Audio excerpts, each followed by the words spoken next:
Good morning, Fleece Force. Another quick video because I want to discuss the results of a question that I put to the audience about why would you choose wool or why are you choosing wool? And of all the reasons, the number one reason was because they didn't want to use synthetic needlessly when wool was already available, and poly, synthetic materials. And that was the number one answer that came out. Incredible. Because there's so many unique selling points with wool, so many. It runs ring round synthetic, really.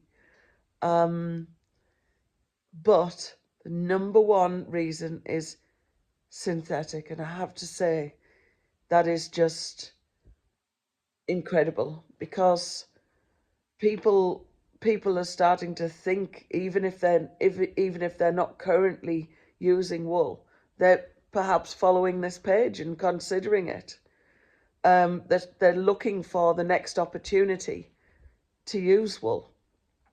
Say a synthetic product needs to be replaced at some point.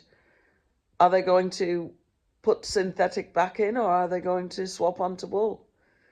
All of this is massive progression, and it does make a direct difference. It is straight away a direct difference.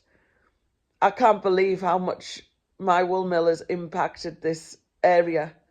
So, for example, I think that in my own life, my disconnection to wool processing and products had maybe never been there, or was not completely lost, because I was very aware about the wool prices and I was very aware about British farming, complete activist. Still didn't know anything about wool processing, nothing at all. My wool craft had probably been a bit synthetic, I have to say. But there was wool carpets in the farmhouse, there was wool curtains, wool bedding. So that area had been there. Now, when I started the wool mill, immediately it affected synthetic. Absolutely immediately. The needle felts, 200 needle felts going out, and people choosing wool needle felting craft instead of synthetic. Then it went further and further and further, and every ton we push out steadies up synthetic. It was just absolute sacrilege to, this was the activist in me, it was absolute sacrilege to witness synthetic materials going into saddles, into beautiful leather saddles and furniture. We still haven't achieved the furniture flocking yet, but it is so, so close. And when you think of a kilo per time,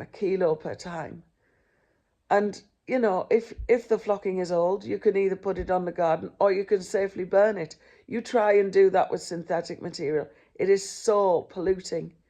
You'll poison your soils, or you'll create fumes. You're not even allowed to do it now. It's illegal to burn synthetic material. But I have done a cheeky micro test on it, and it absolutely stunk the room out.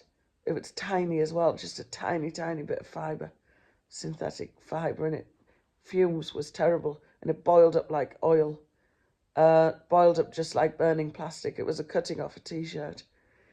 Anyway, that is just amazing. Just to let you know that that is a great set of data. It's a great answer, and it's made me realise just how much this little wool mill of ours has just impacted synthetic. And we don't want to completely damage it, but we just want it to steady up a little bit. We don't want synthetic to just completely eradicate wool and totally do away with it. It's not happening. It's coming back. It's a huge upturn. Look at the major reports. Here's my report. Look at the major reports in the upturn of wool from the decline, where it hit its lowest point, I would say its lowest point ever, in March 2020. And at my lowest point, what an opportunity came about.